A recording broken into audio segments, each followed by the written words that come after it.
All right, I got to move all this stuff. So how we approach it is we have to figure out what's in use. The only thing, I mean, they have UVer, so there's going to be some phone in use. That's mainly up here. Coming in here, we can see the filter. The rest of the stuff, we might have to patch in temporary phone line, but like this goes nowhere, obviously.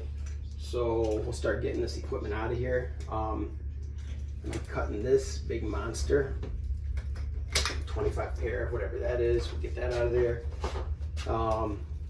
And basically it's just tracing a lot of these back.